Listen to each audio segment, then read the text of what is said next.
Bonsoir à toutes et à tous, merci de vous joindre à nous sur Sahel TV pour le journal. Tout de suite, les titres, restez avec nous. Lancement des manœuvres Fintlock 2019 à Attar, 33 pays occidentaux et d'Afrique participent à ces exercices militaires destinés au renforcement des capacités opérationnelles du G5 Sahel.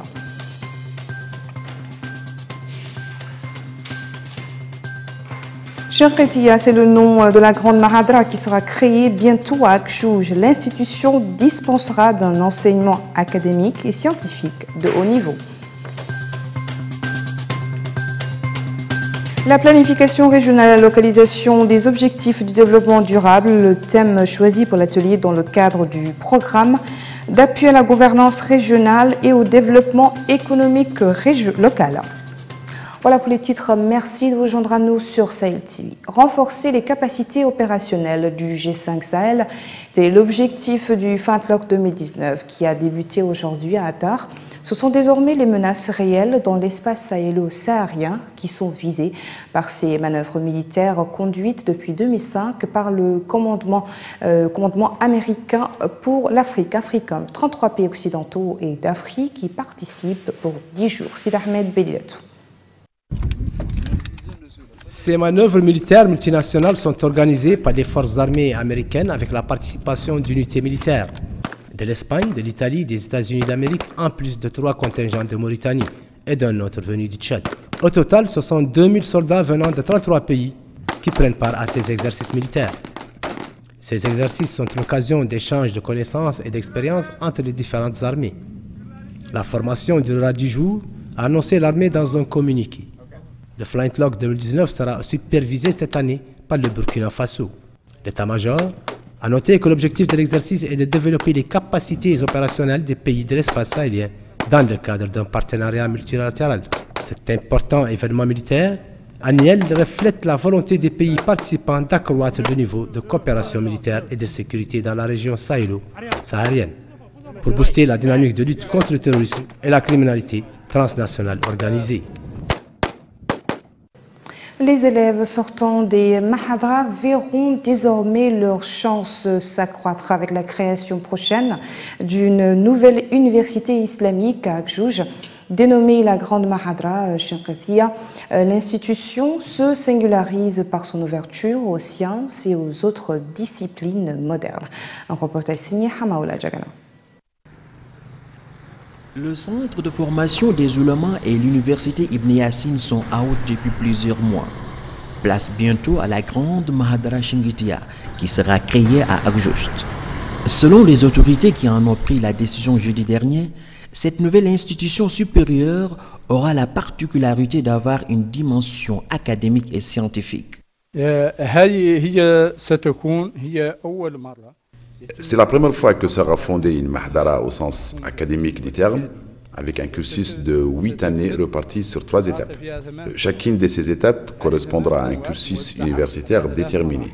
Les conditions d'accès sont être titulaire du baccalauréat, avoir mémorisé le Coran en Warsh et certifié par une Mahdara reconnue, avoir une reconnaissance des ouvrages étudiés dans les Mahdara mauritaniennes, tels que Ibn Ashir, Risale, l'Akhdari, etc.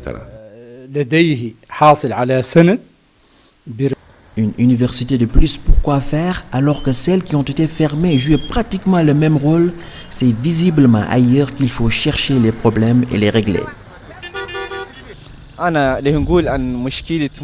Je dirais que le problème n'est pas dans l'ouverture de nouvelles universités ou de nouveaux instituts. Nous sommes malheureusement un État qui a échoué dans le domaine de l'éducation. Et tant que l'éducation est un échec, cette nouvelle université ou toute autre n'apportera rien de nouveau.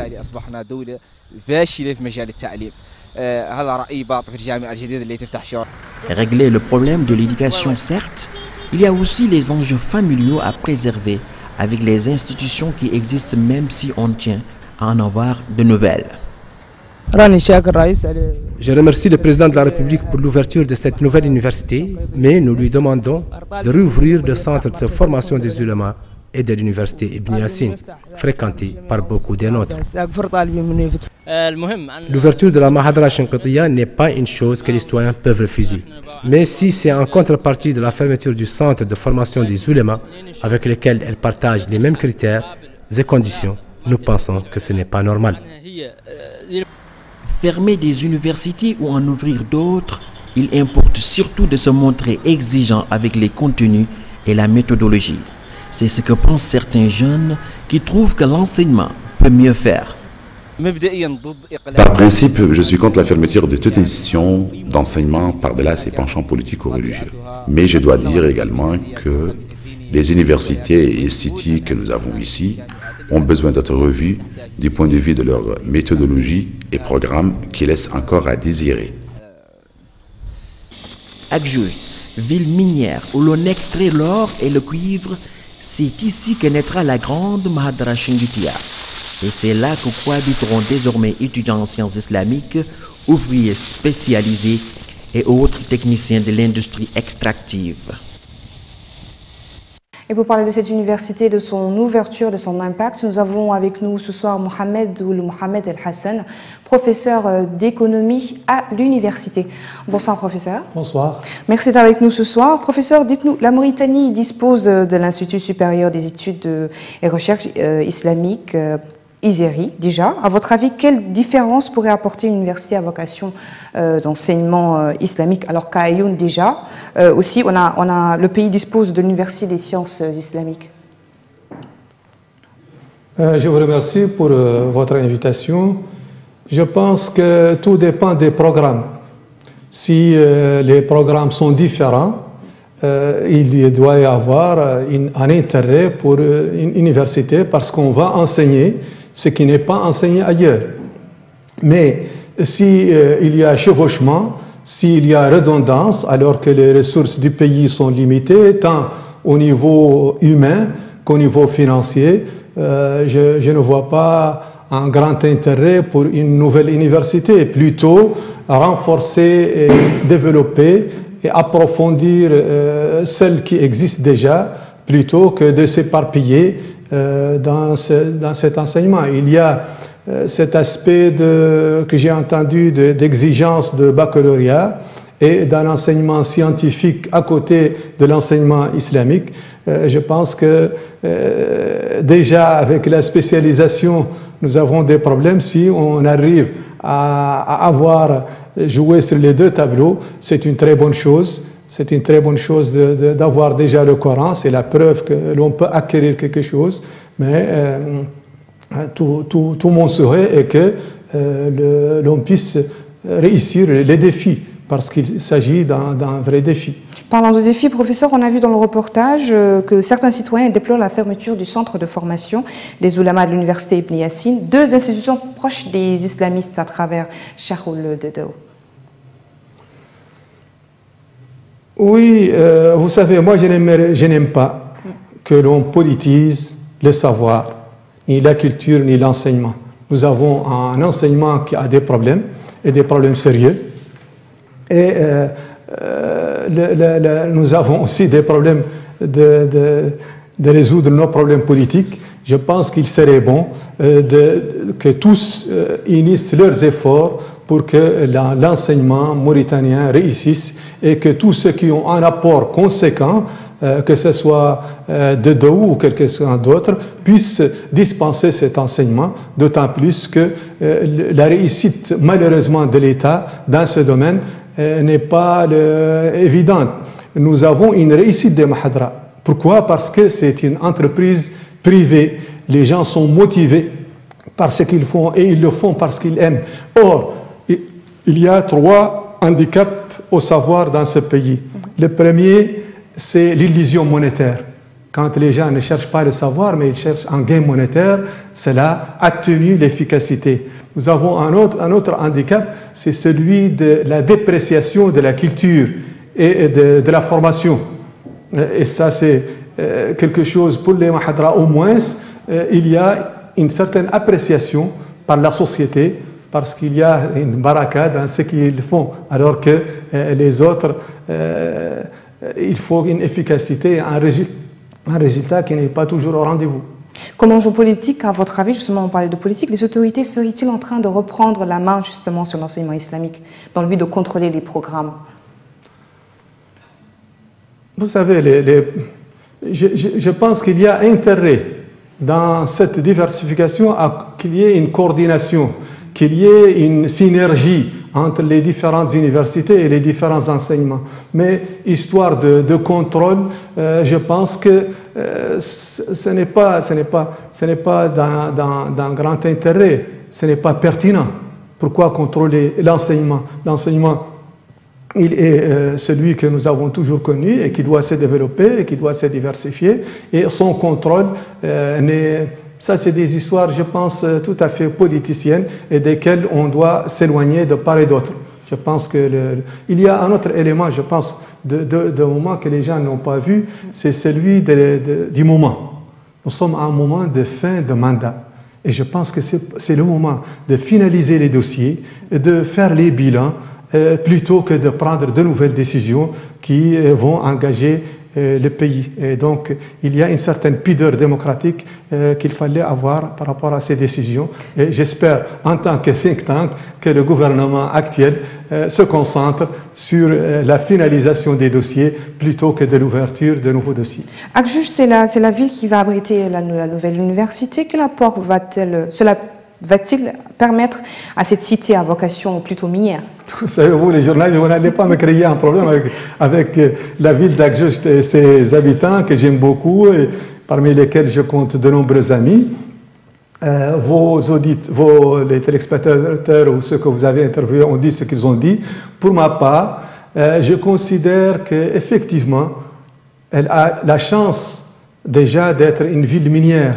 En général, de tels établissements, parmi les buts ou les objectifs ou les motivations, c'est de créer des emplois, c'est des effets induits, c'est de créer des revenus. Or, dans cette ville, par rapport à d'autres, je pense que c'est pas ça qui lui manque. Et donc, d'autres villes gagneraient à ce que ce soit, par exemple, dans lesquelles il y a beaucoup d'amhadra, et il y aura une synergie et une émulation entre cette université contrôlée par l'État et les autres universités. Une ville comme Gerou, dans laquelle beaucoup de mahadra et beaucoup d'enseignements auraient pu être le siège de cela. D'autres villes qui ont eu moins de chance pendant ces dernières années d'investissement ou de projets comme Atta et j'ose dire ma ville, Tijikja, auraient pu être mieux indiquées du point de vue économique.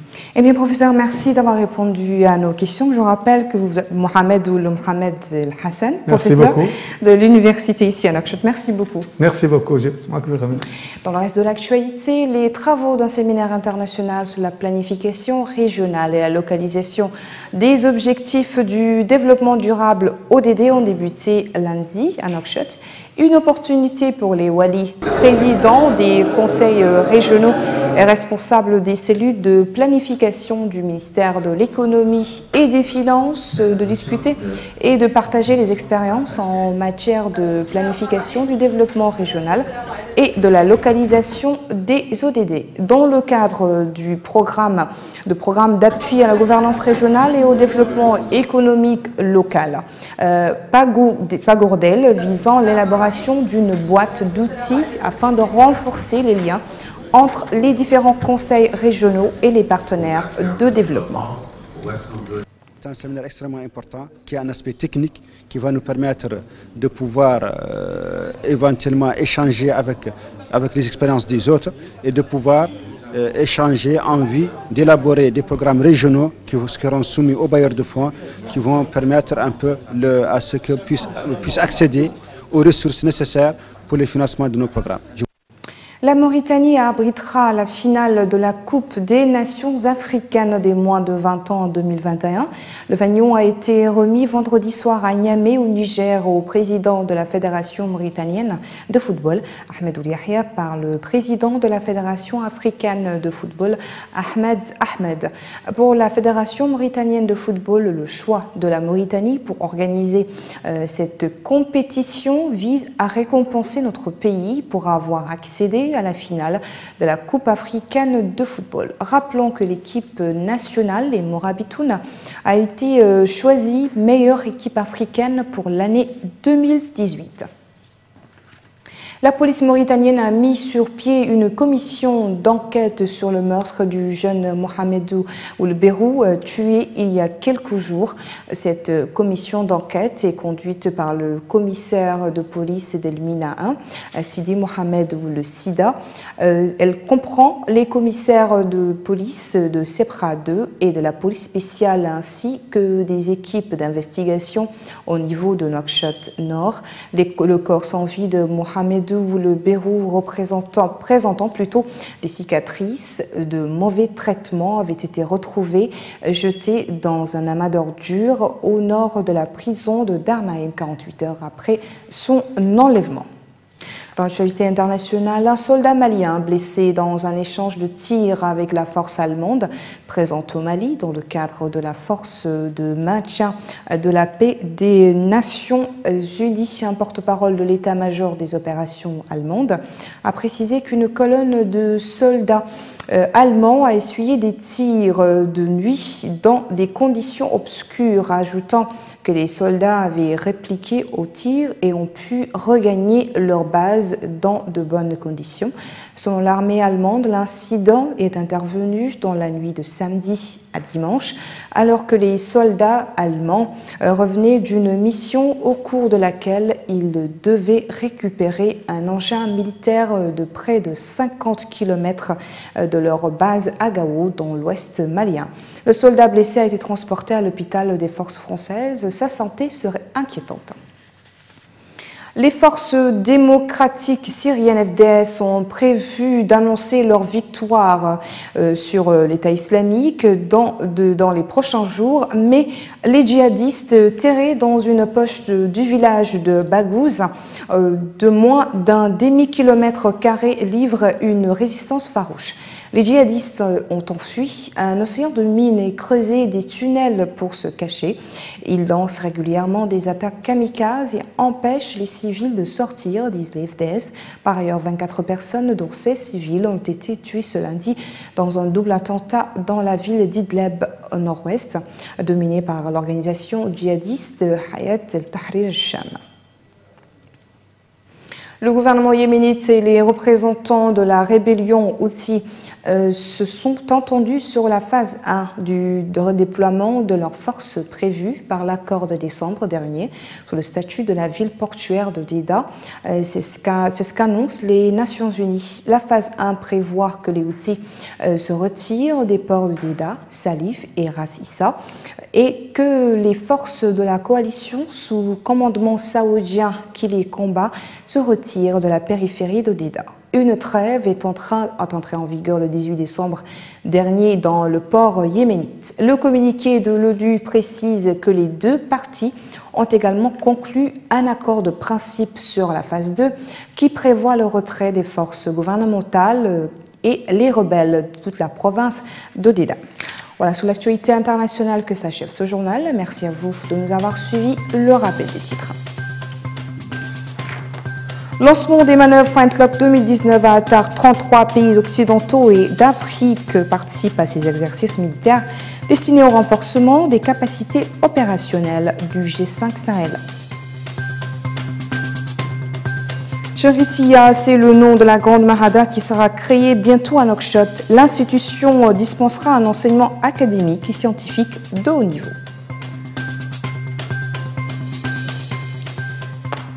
La planification régionale et la localisation des objectifs du développement durable, c'est le thème de l'atelier dans le cadre du programme d'appui à la gouvernance régionale et au développement économique local. Merci de votre attention. Très bonne suite de programme sur Sahel TV. Bonsoir.